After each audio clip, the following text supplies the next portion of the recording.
ரொம்ப issues face பண்ணியிருப்பாங்க. சனியால் நிறைய அவதிகள் அப்படிங்கிறதெல்லாம் நிறைய பட்டிருந்திருப்பாங்க. அடி மேல் அடி, பணம் போயிருந்திருக்கும், லைஃப் பார்ட்னரால் நிறைய இஷ்யூஸ் ஃபேஸ் பண்ணியிருந்திருப்பாங்க. ஸோ இந்த டைம் பீரியட் என்னென்னா, இப்போ தான் அவங்க வந்து ப்ரீதிங் ஸ்பேஸ், இந்த வருஷமே அவங்களுக்கு இது ப்ரீதிங் ஸ்பேஸ், திரும்ப நான் வந்துட்டேன் பாரு அப்படிங்கிற மாதிரி தான் இன்னும் சிம்மம் இருப்பாங்க. மறந்து போய் கூட இன்னொருத்தவங்களை ஹர்ட் பண்ணதா இல்லையாங்கிறது மட்டும் அவங்க தெரிஞ்சுக்கணும். எங்கேயும் யாரையும் சிம்மம் குறை பேசிடக்கூடாது. என்னத்தான் குரு உங்களை காப்பாற்ற வந்தாலும் அப்படி ஒன்று இருக்குது. குரு ஃபுல் ப்ரொடெக்ஷனில் தான் இருக்கிறாரு. இப்போ அவங்களுக்கு வந்து பர்சனல் லைஃப்லாம் கொஞ்சம் கிளியர் ஆகிற மாதிரி, சட்ட சிக்கல்லாம் நிறையா சிம்மம் இருப்பாங்க. இப்போ ரொம்ப அவமானப்பட்டு அசிங்கப்படுற மாதிரியும் சுச்சுவேஷன்ஸ்குள்ளே விடாது குரு. திருமணத்துக்காக காத்துட்ருக்காங்கன்னா திருமணம் கை கொடுமா? தாராளமாக திருமணம் கை கொடுக்கும். ஏன்னா சிம்மத்தில் இருக்கவங்களுக்கு திருமண அமைப்பு ரொம்ப அருமையாக இருக்குது. சிம்ம ராசினியர்களுக்கு குரு பயிற்சியில் என்னெல்லாம் நடக்க காத்திருக்கு? சிம்ம ராசி நேயர்களுக்கு வந்து பிடிச்ச புடியெல்லாம் இப்போ தான் அப்படியே அவங்க ரிலீஸ் பண்ணி இப்போ தான் ஒரு சேஃபர் ஜோன், அப்பாடா நம்மளை காப்பாற்றுறதுக்கு ஒரு ஆபத் பாண்டவம் வந்துட்டான் அப்படின்னு ஒன்று இருக்குல்ல, அதுதான் குரு சிம்மத்துக்கு. இப்போ ரொம்ப இஷ்யூஸ் ஃபேஸ் பண்ணியிருப்பாங்க சிம்மம். சனியால் நிறைய அவதிகள் அப்படிங்கிறதெல்லாம் நிறைய பட்டிருந்திருப்பாங்க. இப்போ எப்படி இருக்கும்னா, கொஞ்சம் அவங்களால மூச்சுவிட முடியும் அப்படின்னு. ஏன்னா இழப்புகள் அதிகமாகவே நிறைய சிம்மத்துக்கு இருந்திருந்திருக்கும். அடி மேல் அடி, பணம் போயிருந்திருக்கும், லைஃப் பார்ட்னரால் நிறைய இஷ்யூஸ் ஃபேஸ் பண்ணியிருந்திருப்பாங்க. எல்லாமே நல்லா தான் இருந்திருந்திருக்கும். லைஃப் பார்ட்னரோட அவங்க கூடயுமே லைஃப் நல்லா தான் இருந்திருக்கும். ஒரு சிலருக்குலாம் பார்த்திங்கன்னா லைஃப் பார்ட்னரோட ஒரு மனஸ்தாபம் வந்திருக்கும், ஒரு சிலருக்கு ஒரு டிஸ்டன்ஸ் ஆகிருந்திருக்கும், ஒரு சிலருக்கு ரொம்ப மோசமான சுச்சுவேஷன்ஸ் ஆன சிம்மம்லாம் ரொம்ப அதிகம். இவங்கெல்லாம் எப்படி அனுசரணையாக ஹேண்டில் பண்ணினாங்க அப்படிங்கிறதே அவங்கள்ட்ட கேட்டோம்னா தான் நம்மளுக்கு தெரியும் எந்த அளவுக்கு அட்ஜஸ்ட்மெண்ட்ஸில் அவங்க போயிருந்திருப்பாங்க அப்படின்னு.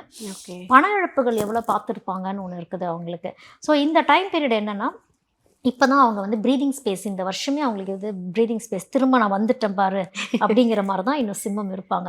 ஸோ இப்போ அடிபட்டு இப்போ தெளிஞ்சு வந்த ஒரு அமைப்பு. இன்னுமே அவங்க நிதானத்தை அப்படிங்கிற ஒரு விஷயத்த கடைப்பிடிக்கணும். வார்த்தைகள்லாம் ரொம்ப ரொம்ப கவனமாக இருந்துக்கணும் அப்படிங்கிறது தான் சிம்மத்துக்கு. மறந்து போய் கூட நல்லதே சொல்ல போனால் கூட இன்னொருத்தவங்களை ஹர்ட் பண்ணதா இல்லையாங்கிறது மட்டும் அவங்க தெரிஞ்சுக்கணும். எங்கேயும் யாரையும் சிம்மம் குறை பேசிடக்கூடாது. என்னத்தான் குரு உங்களை காப்பாற்ற வந்தாலும் இன்னும் சனி பக்கத்தில் குச்சி வச்சுட்டு தான் இருக்குங்கிற விஷயத்தையும் ஞாபகத்தில் வச்சுக்கணும். அது என்னன்னா, குரு பார்க்காதப்ப அடிச்சிடும். அப்படி ஒன்று இருக்குது. குரு ஃபுல் ப்ரொடெக்ஷனில் தான் இருக்கிறாரு. இப்போ அவங்களுக்கு வந்து பர்சனல் லைஃப்லாம் கொஞ்சம் கிளியர் ஆகிற மாதிரி, சட்ட சிக்கல்லாம் நிறையா சிம்மம் இருப்பாங்க. இப்போ அந்த சட்ட சிக்கல்லாம் இப்போ ரொம்ப அவமானப்பட்டு அசிங்கப்படுற மாதிரியான சுச்சுவேஷன்ஸ்குள்ளே விடாது குரு. இதுக்கு முன்னாடி நடந்திருக்கலாம், கொஞ்சம் அவமானப்பட்டிருந்துருக்கலாம், அசிங்கப்பட்டிருந்துருக்கலாம், சுச்சுவேஷன்ஸ் அவங்களுக்கு அந்த மாதிரி போயிருந்திருக்கும். ஏன்னா குருவோடைய சப்போர்ட் இல்லை அப்படின்னாலே சிம்மம் மாட்டிக்குவாங்க. ஸோ அவங்களுடைய ஹெல்த்லேயுமே நிறைய இஷ்யூஸ் ஃபேஸ் பண்ணியிருந்திருப்பாங்க. ஸ்கின் ரொம்ப டார்க்கான மாதிரி இருந்திருக்கும், சன்லைட் வாங்கியிருக்க மாட்டாங்க, ஏதாவது ஒரு உடம்புல ஒரு உபாதைகள் வந்திருக்கும், அவங்களே அவங்க டேக் கேர் பண்ணாமலாம் போயிருந்திருக்கு வாய்ப்பு ஜாஸ்தியாக இருக்குது. இனிமேல் எப்படி இருக்குன்னா, திருப்பி அவங்கள செல்ஃப் கேர் அப்படிங்கிற ஒரு விஷயத்துக்குள்ளே அவங்க போயிட்டு லைஃப் ஒரு டிரான்ஸ்ஃபர்மேஷன் ஜேர்னி தான் இப்போ அவங்களுக்கு. இப்போ குரு வரதுனால கொஞ்சம் கிளியர் ஆகி கடன் பட்டிருந்திருப்பாங்க. இந்த கடன் எல்லாமே வந்து கிளியர் ஆகக்கூடிய ஜோனுக்குள்ளார இப்போ அவங்க போகிறப்ப சில பேர் வந்து எனக்கு வேலை போயிருமோன்னு கூட பயந்துட்டு இருக்கலாம். ஆனால் வேலை போகாது.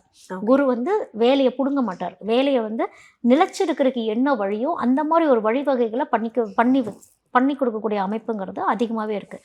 ஜூன் மாதம் வரைக்கும் கொஞ்சம் அமைதியாக இருந்துட்டாங்கன்னா, ஜூனுக்கு அப்புறம் அவங்க ப்ரொடெக்டட் ஜோனில் தான் இருக்காங்க. அதுக்கப்புறம் பார்த்தீங்கன்னா அக்டோபர் 31 குரு அவங்க சிம்ம வீட்டுக்கு தான் வராங்க. அந்த டைமில் வரப்போ இன்னுமே இவங்க ஸ்ட்ராங் ஆவாங்க. இன்னுமே ஸ்ட்ராங் ஆகிறப்போ இவங்களுக்கு வந்து ஒரு சேஃபர் ஜோனுக்குள்ளே போன மாதிரி ஆகிட்டு, இழந்ததை மீட்கிற மாதிரியான ஒரு சுச்சுவேஷன் அப்படிங்கிற இதுக்குள்ளே, அதாவது கெட்ட பேர் வாங்கியிருந்தாலும் சரி, அவமானப்பட்டிருந்தாலும் சரி, இது எல்லாமே ஒரு ஃபேட் ஆக ஆரம்பிச்சிடும். மறைஞ்சு போயிட்டு திரும்ப ஒரு நார்மல் லைஃப்குள்ளே அவங்க போக ஆரம்பிச்சிடுவாங்க. ஒரு வழியாக மூச்சு விட ஆரம்பிச்சாச்சு. ஆமாம். Okay, super. இந்த டைமில் வந்து சிம்மம் ஒரு தொழில் தொடங்கணும்னு ஆரம்பிக்கிறாங்கன்னா ஆரம்பிக்கலாமா? இல்லை, வேண்டாம். இந்த வருடம் வந்து அவங்க தொழிலாம் தொடங்கலாம் வேண்டாம். பிளானிங் போடுறது ஓகே, நல்லா வந்து ஏன்னா இப்போ தான் அவங்களுக்கு ப்ரீதிங் ஸ்பேஸ்லேயே அவங்களுக்கு இருக்குது, பணம் வரும். லைஃப் பார்ட்னர் மூலிமா ஒரு சிலருக்கு பணம் வரும். சிம்மத்தில் இருக்கவங்களுக்கு இவங்க கிட்ட இருந்து பணம் இருக்காது. இப்போ அவங்கள்ட்ட இவங்களோட லைஃப் பார்ட்னர்கிட்ட பணம் இருக்கும். ஓகே. ஸோ எப்படி இருந்தாலும் இதை எப்படி வந்து பத்திரப்படுத்திட்டு பிளானிங் எப்படி பண்ணலாங்கிற மாதிரி தான் இவங்க பிளான் பண்ணினாங்கன்னா கரெக்டாக இருக்குமா தவிர்த்து இன்வெஸ்ட்மெண்ட்ஸ்ன்னு அவ்வளோ சீக்கிரம் வந்து போகாமல் இருந்துக்கிறது நல்லது. ஓகே.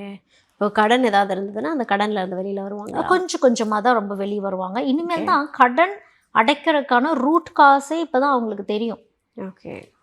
ஏன்னா இனிமேல் தான் அவங்க பணத்தையே பார்க்கவே போகிறாங்க. பணம்லாம் வச்சுருந்துருப்பாங்க, இழந்திருந்திருப்பாங்க. இப்போ வந்து இனிமேல் தான் அது மீட்டு வரக்கான வழிமுறைகளை இப்போ தான் பார்த்துருந்துப்பாங்க. புது வகையான இன்கம் ஜென்ரேட் ஆகி வரக்கூடிய ஒரு அமைப்புங்கிறது அவங்களுக்கு வர ஆரம்பிக்கும். நிறைய இடத்துல வந்து பணம் முடங்கி கூட போயிருந்திருக்கலாம். முடங்கி போன பணம் வந்து ரிலீஸ் ஆகி வரக்கூடிய அமைப்பு வந்து அவங்களுக்கு இருக்குது. ஓகே. திருமணத்துக்காக காத்துட்ருக்காங்கன்னா திருமணம் கைகூடுமா? தாராளமாக திருமணம் கைகூடும். ஏன்னா சிம்மத்தில் இருக்கவங்களுக்கு திருமண அமைப்பு ரொம்ப அருமையாக இருக்குது. Okay. So life partner total surrendering மோடில் இருந்துக்கிறது நல்லது சிம்மம். ஓகே. இப்போ குழந்தைக்காக காத்திருக்காங்க அப்படின்னா குழந்தை வரம் கிடைக்குமா? குழந்தை வரம் ஜூன் மாதத்துக்கு அப்புறம் கிடைக்கும். ஹெல்த்தில் வந்து ஃபுட்டில் கொஞ்சம் டயட்டில் எல்லாம் கொஞ்சம் கான்சென்ட்ரேட் பண்ணிட்டு இருந்துட்டாங்கன்னா, சொல் பேச்சு முதல் சிம்மம் கேட்கணும். அவங்களோட ஹெல்த்தில் இந்த இஷ்யூஸ் இருக்குது அப்படின்னா அதை அக்செப்ட் பண்ணிவிட்டு ஒத்துக்கிட்டு அதுக்கு மாற்றத்துக்கு சேலஞ்சஸ்க்கு அக்செப்ட் பண்ணி அவங்க போய்க்கிறது நல்லது. ஓகே. இப்போ ஏதோ ஒரு ரொம்ப வழக்கில் இது வரைக்கும் மாட்டிட்டு நீண்ட நாளாக இழுத்துட்ருக்கு அப்படின்னா இந்த டைமில் ஏதாவது கண்டிப்பாக அவங்க வந்து இந்த பயந்துட்டு இருந்திருப்பாங்க. ஒரு சிலருக்குலாம் பெரிய தண்டனை கிடச்சிருமோ அப்படிங்கிற ஒரு பயமாக இருந்தவங்களுக்கு உங்களுக்கு பெரிய தண்டனைலாம் கிடைக்காது. அந்த தண்டனை வந்து தண்டனை உண்டு. ஆனால் வந்து அந்த தண்டனை ரொம்ப லைட்டாக இருக்கும். உங்களால் ஹேண்டில் பண்ண முடியும். இப்போ வந்து நீங்கள் ப்ரிசனுக்கு போகணும் அப்படிங்கிற ஒரு விஷயம் இருக்குன்னா பெனால்ட்டி கட்டிட்டு வாங்க, அந்த மாதிரி இருக்கும். அந்த மாதிரி வந்து லைட் ஆகிடும் அவங்க. ஓகே. சிம்ம ராசி ஓவராலாக இந்த விஷயத்தில் மட்டும் ரொம்ப கேர்ஃபுல்லாக இருக்குன்னா இந்த விஷயத்தில் கேர்ஃபுல்லாக வார்த்தைகளில் ரொம்ப கவனமாக இருக்கணும். ஓகே. அவங்க வார்த்தைகள், ஏன்னா அவங்க வார்த்தைகள் வந்து அவங்க கிட்ட இருக்க மொத்த விஷயத்தையும் வாரி வழித்து எடுத்துகிட்டு போயிடும்னு ஒன்று இருக்குது. இன்னொன்று செழிப்பையும் கொடுக்கும்னு ஒன்று இருக்குது. ஸோ இந்த வார்த்தைகள் கொடுக்குதா எடுக்குதாங்கிறது தான் இப்போ அவங்க கிட்ட இருக்குது. ஸோ வார்த்தைகளில் ரொம்ப கவனமாக இருக்கணும். ஓகே. சிம்ம ராசினியர்கள் இந்த கோவிலில் போய் வழிபட்டுட்டு வாங்க, எல்லாமே நல்லதாக நடக்கணும். இந்த கோவிலுக்கு போகலாம். இவங்க வந்து பேரூர் பட்டீஸ்வரம் கோயில் போகிறாங்க, கோயம்புத்தூரில் இருக்குது. அங்கே போகிறாங்கன்னா இவங்களுக்கு ரொம்ப நல்லாயிருக்கும். அங்கே இருக்கிற தட்சிணாமூர்த்தி வழிபாடு பண்ணுறது, மொத்தமாகவே அந்த கோயிலில் போயிட்டு வழிபாடு பண்ணிவிட்டு அங்கே இருக்க சிவனே வந்து இவங்களுக்கு குரு தான். ஓகே. ஏன்னா இவங்க வந்து சிம்மம் வந்து முன்னோர்களோட நிறைய கனெக்ட் ஆனவங்க. இப்போ பேரூர் பட்டீஸ்வரம்லாம் பார்த்திங்கன்னா எந்த கோயில்லையுமே நம்ம வந்து இறந்தவங்களுக்கு பரிகாரம் பண்ணுறோம் அப்படின்னா அங்கே தெய்வங்கள் அப்படிங்கிறதுலாம் நிறைய பேர்லாம் இருக்க மாட்டாங்க. இருந்தால் வந்து காலபைரவர் இருப்பாங்க, அவ்வளோதான். ஆனால் இந்த கோயிலில் பார்த்திங்கன்னா விநாயகர் இருப்பார், மற்ற எல்லா தெய்வங்களுமே இருப்பாங்க. அந்த தெய்வத்து முன்னிலையில் தான் கிட்டத்தட்ட மோட்சம் கொடுக்குற மாதிரி மோட்ச விளக்கெல்லாம் வாங்கி அங்கே தான் வந்து முன்னோர்களுக்கு வந்து சாந்தி கொடுப்பாங்க. ஸோ சிம்மம் பொறுத்த வரைக்கும் அவங்களுடைய முன்னோர்களுக்கு சாந்தி கொடுத்தாலே அவங்களே குரு, முன்னோர்களே இவங்களுடைய குரு தான். ஸோ அந்த குருக்கு ஒரு சாந்தி நிலைமை கொடுத்து அங்கே போய் பேரூர் பட்டீஸ்வரத்தில் வழிபாடு பண்ணிட்டு வந்தாலே லைஃப்பில் நிறைய சேஞ்ச் ஓவர் இருக்கும். முடிஞ்சால் அன்னதானம் கூட அவங்க அங்கே பண்ணிட்டு வரலாம்.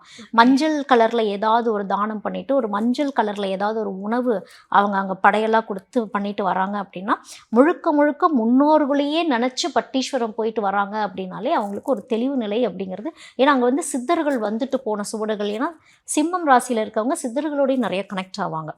ஸோ அந்த கோயிலே வந்து சிம்மத்துக்கான ஒரு முக்கியமான ஒரு கோயில் பேரூர் பட்டீஸ்வரம். அதோட பார்த்திங்கன்னா சிதம்பரம் நடராஜ கோயில். சிதம்பரம் நடராஜ கோயிலில் போய் அவங்க உட்கார்றப்போ அவங்களுடைய கர்மாங்கிற ஒரு விஷயம் வந்து கழியும். கர்மா கழிஞ்சு கொஞ்சம் பேர்டன் அப்படிங்கிறது கழியும். அங்கே போய் உட்காந்துட்டு வந்தாலே அவங்க போதும். அங்கே இருக்கிற தட்சிணாமூர்த்தியும் அவங்க வழிபாடு பண்ணிட்டு வராங்க அப்படின்னா ரொம்ப நல்லாயிருக்கும். அவங்களோட லைஃப் சேஞ்சஸ் அப்படிங்கிறது ஒன்று இருக்குது. இன்னும் சொல்லப்போனால் இப்போ இந்த முன்னோர்களை நினச்சி அவங்க முன்னோர்களில் வந்து வழிபாடு முறைகள் எப்படி சிம்மம் எப்படி வழிபாடு பண்ணணும்னா மன்னிச்சு தான் வழிபாடு பண்ணணும், மன்னிச்சு தான் விடணும் சிம்மம். ஸோ மன்னிச்சு விட்டு என்னை இப்படி பண்ணினீங்களா அப்படி பண்ணினீங்களா அந்த மாதிரிலாம் இருந்தாலும் பேரூர் பட்டீஸ்வரம் போகிறதுல வந்து அர்த்தம் கிடையாது. ஏன்னா அது வந்து மோட்சத்துக்கான முன்னோர்களுக்கு மோட்சம் கொடுக்கக்கூடிய ஒரு இடம் அப்படிங்கிறது தான் அந்த இடம். ஸோ அந்த கிளியரன்ஸுக்காக தான் நம்ம வந்து அங்கே போக சொல்கிறது. ஏன்னா தடைகள் அப்படிங்கிறது முன்னோர்களால் அவங்களுக்கு தடைகள் வரக்கு வாய்ப்பு இருக்குது. அப்படிங்கிறப்போ குருவோட அனுகிரகம் அவங்களுக்கு ஸ்ட்ராங்காக இருக்கும். அதே மாதிரி இவங்க வந்து சிதம்பரம் நடராஜர் கோயிலுக்கு போய் வழிபாடு பண்ணினாலுமே ரொம்ப நல்லாயிருக்கும். அவங்களுக்கு நாலேஜ் கிளாரிட்டி தான் இப்போ அவங்களுக்கு தேவை. ஸோ அந்த ஒரு தெளிவு நிலை வர்றது, இன்னும் சொல்லப்போனால் குருவோடைய அனுகிரகம், குருவோடைய பிளெஸ்ஸிங், ஸ்பிரிச்சுவாலிட்டி இன்க்ரீஸ் ஆகக்கூடிய டைம்ஸ் பிளேஸுமே வந்து அவங்களுக்கு வந்து அந்த பேரூர் பட்டீஸ்வரம் கோயில். ஓகே மேம், சுபம்.